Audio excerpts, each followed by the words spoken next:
myopically focusing on costs, while important, and you have to do it, I think misses the bigger picture. And that's what we're finding now when we talk about net zero construction. There does tend to be a heavy focus on cost and return. I think the bigger question is, what do you want to own 10 years from now?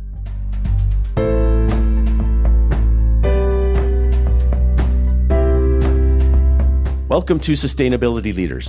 I'm Michael Torrance, Chief Sustainability Officer at BMO. On this show, we will talk with leading sustainability practitioners from the corporate, investor, academic, and NGO communities to explore how this rapidly evolving field of sustainability is impacting global investment, business practices, and our world. The views expressed here are those of the participants and not those of Bank of Montreal, its affiliates, or subsidiaries.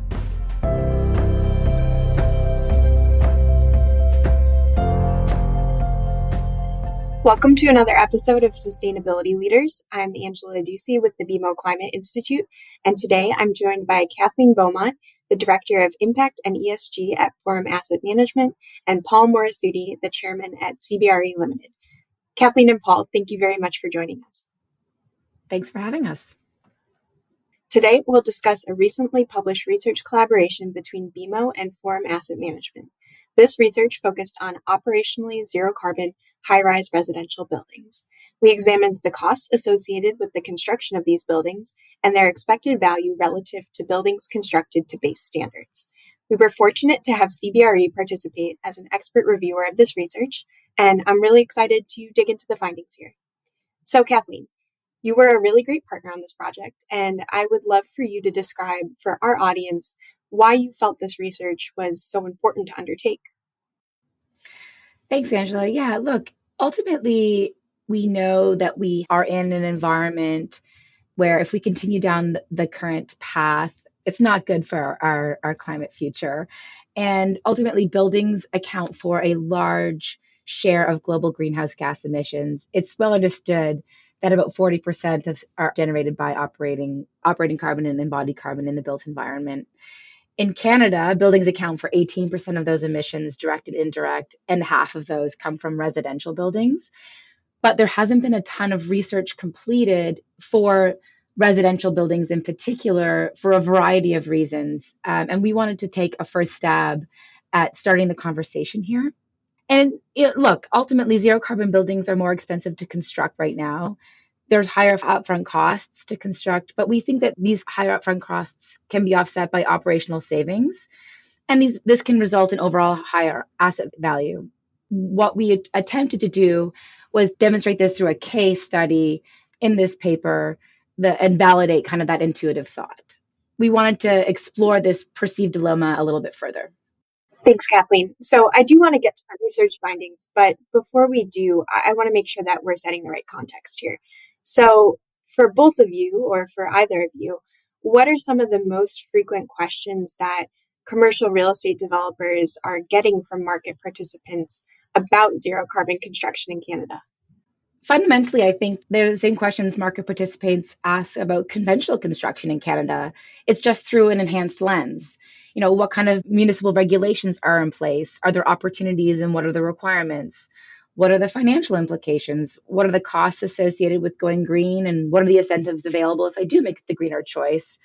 And also, what are the benefits of the decisions we make? What operating benefits are there? What leasing benefits are there? What capital raising benefits are there for making these decisions? So I think really it's just reframing how we ask the same questions and just kind of absorb additional insight in our decision-making process. I don't know, Paul, if you have anything to add to that. Well, I think that was a very good answer. I would add that it depends on the part of the world that you're talking about. So clearly, when we're talking to global investors or investors who are located in the UK, EU, Australia, they're way ahead of North America, so their questions are different. In Canada, we are in really early innings of true ESG awareness in the commercial real estate sector and residential sector. And so a lot of the questions that I get, as Kathleen alluded to, are fairly basic. They revolve around what's involved in terms of additional cost, what's involved in terms of payback. And since I have a background in valuation, I'm frequently asked, how much more will my building be worth compared to a building that doesn't have some of these features. And so from my point of view, I spend a lot of time, and we spend a lot of time in Canada, really just educating the industry on what's happening in other parts of the world, what's happening with coming regulation, reminding people that the choice will not be yours alone to make. You're going to be forced to do a lot of this stuff. So it's those types of things. And I would add that much of this discussion, almost word for word in some cases, is analogous to the discussion we had around the first times we began building to a LEED standard, probably 15, 16, 17 years ago in Canada. And at that time, there was a lot of discussion about what's the additional construction cost? Can I get extra rent to cover it? Will my cap rate be lower? And what ended up happening, that discussion went away fairly quickly because LEED standards became almost the de facto building code, and people just began to realize that if you want to have a building that is future proof and is not economically obsolete the day you open the doors, you have to do this. And myopically focusing on costs, while important and you have to do it, I think misses the bigger picture. And that's what we're finding now when we talk about net zero construction. There does tend to be a heavy focus on cost and return. I think the bigger question is, what do you want to own 10 years from now? That's really interesting context, and hearing about how there are parallels with LEED and how that ultimately played out is really fascinating. So we've set the stage. Let's jump right into the findings. Kathleen, what were the main takeaways from this research, and did anything surprise you about what we found? So ultimately, our analysis finds that building to a zero carbon performance standard on average can be as profitable as conventional building standards.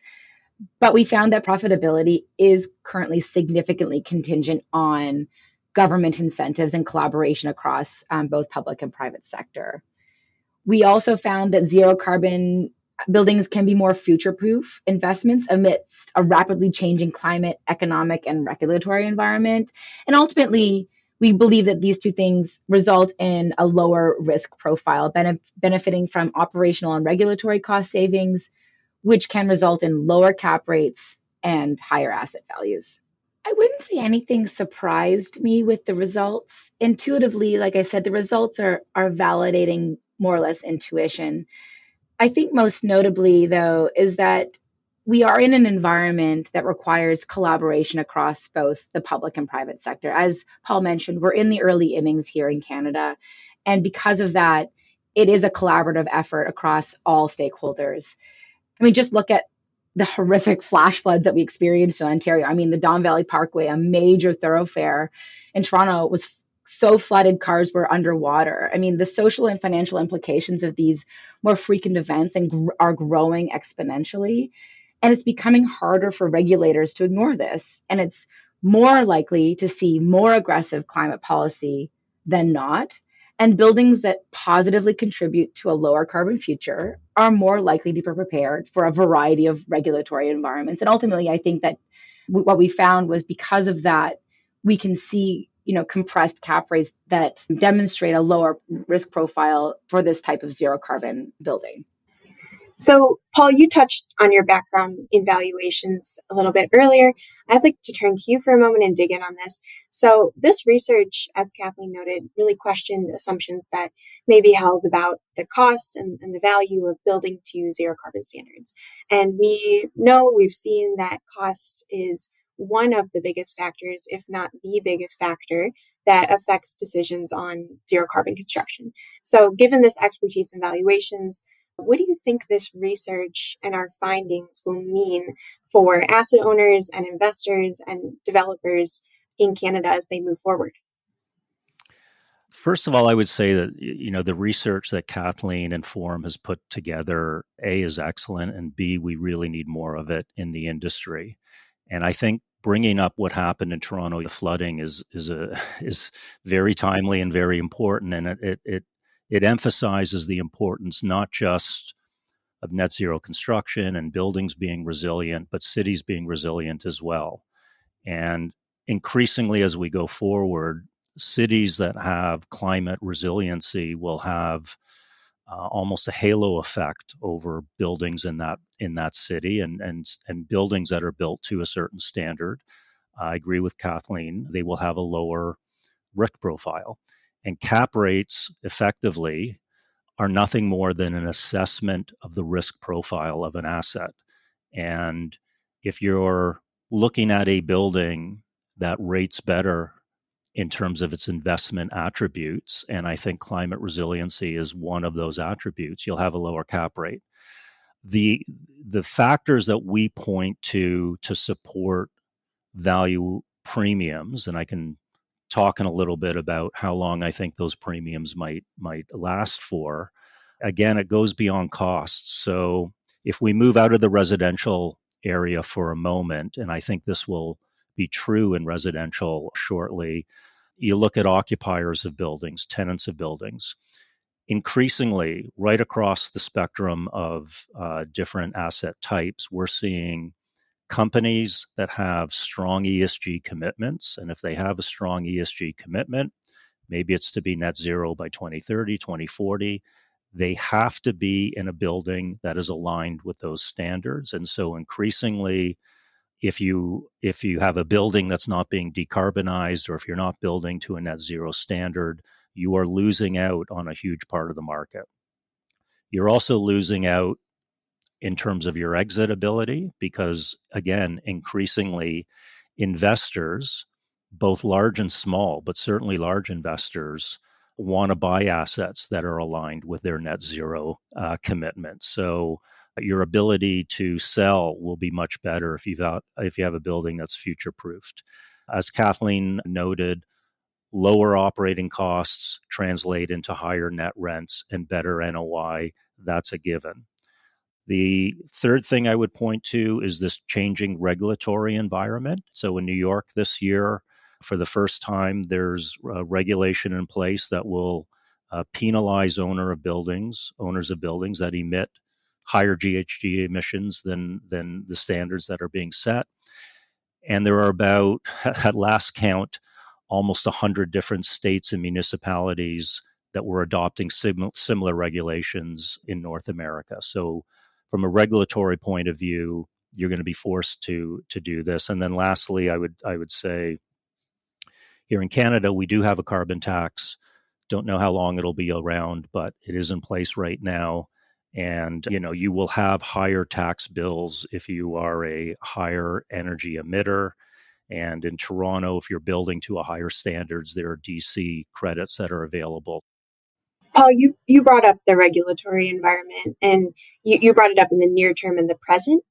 Looking out toward the more medium term, and this may be a bit of a tougher question given the ambiguity here, but how do you both anticipate the economic and regulatory environment in the next, let's say, 5 to 6 years will influence demand for building to these zero carbon standards? I would say we have to move through some of the current noise in the market. And a lot of the noise is sort of this anti-woke, anti-ESG backlash that I think is somewhat temporary in nature, somewhat related to the fact that costs of all type have gone up over the last few years, and there's this real concern about inflation. That's the reason why the governor of New York just axed the congestion tax in New York that had been planned for a decade. So we have to get through this sort of tumultuous period that we're in. Once we get through it, in my opinion, with each year, all of this is going to become more of the norm rather than the exception.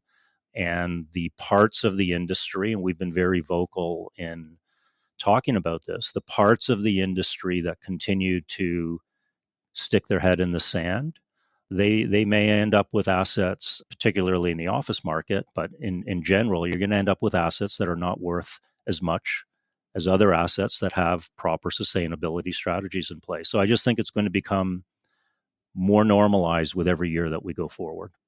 Even if the regulatory environment doesn't evolve the way we think it might, and it just kind of remains complacent or goes the other way, these particular assets are very long-term in nature. And so even if we think about today or 5 years, in 10 years, that might be different. In 20 years might be different. And so if you build to a future that is more likely or complacent, you're going to be better positioned from an asset value perspective, and that risk of obsolescence is lower.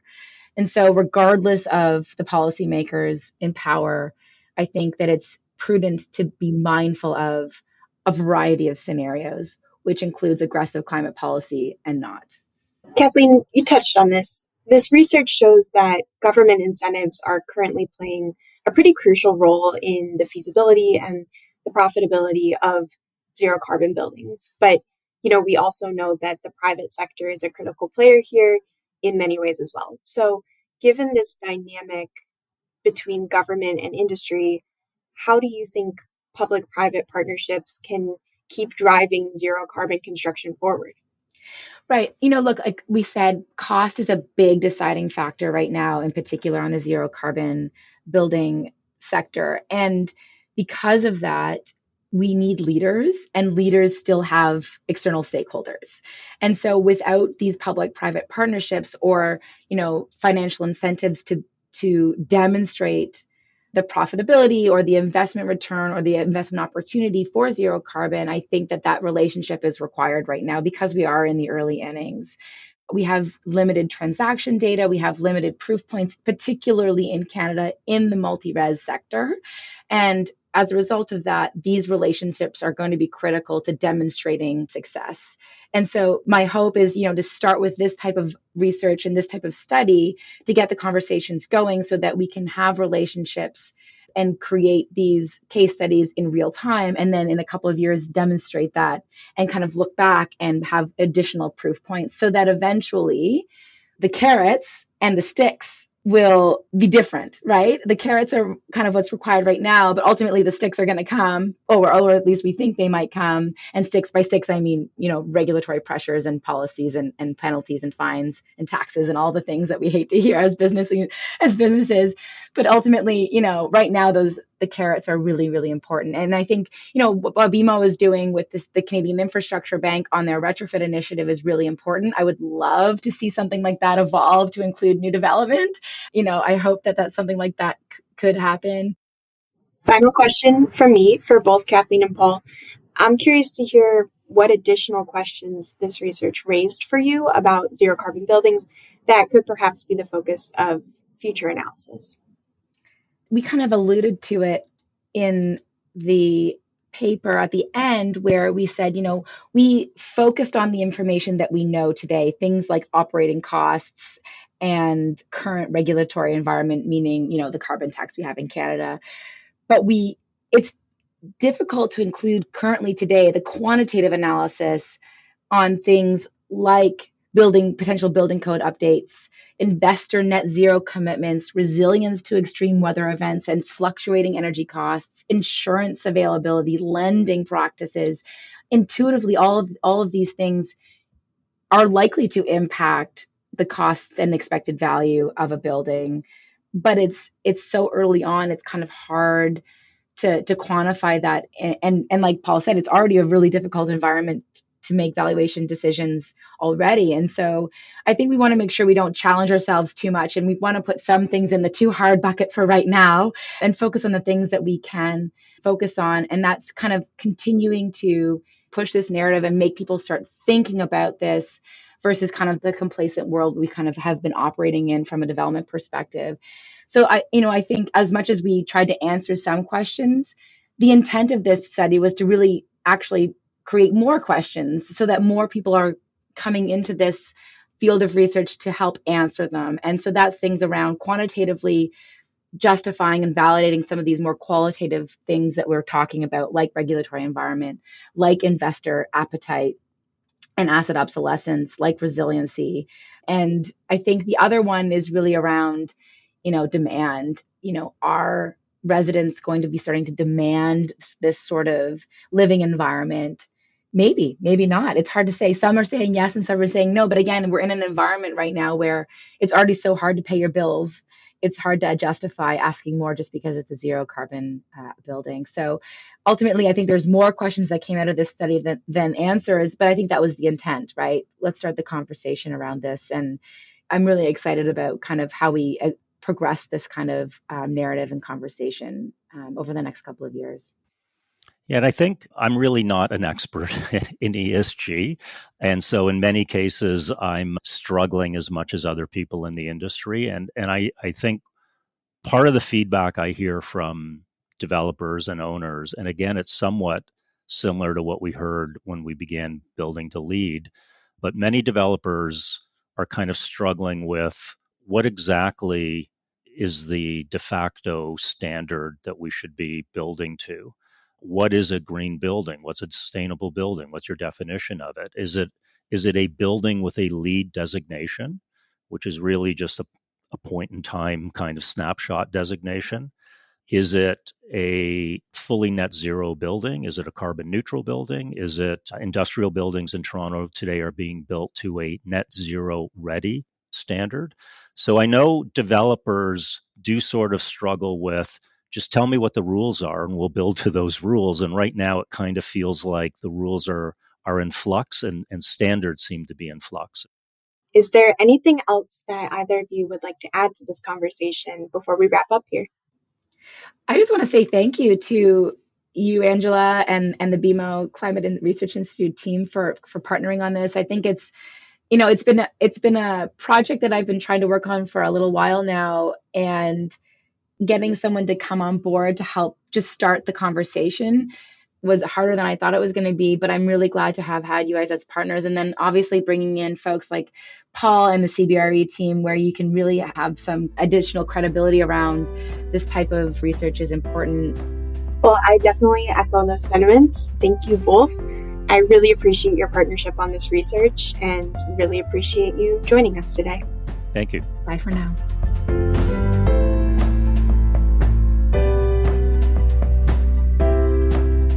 Thanks for listening to Sustainability Leaders. This podcast is presented by BMO. You can find our show on Apple Podcasts, Spotify, or your favorite podcast player. Press the follow button if you want to get notified when new episodes are published. We value your input, so please leave a rating, review, and any feedback that you might have, or visit us at bmo.com/sustainability leaders. Our show and resources are produced with support from BMO's marketing team and Puddle Creative. Until next time, thanks for listening and have a great week. For BMO disclosures, please visit bmocm.com/podcast/disclaimer.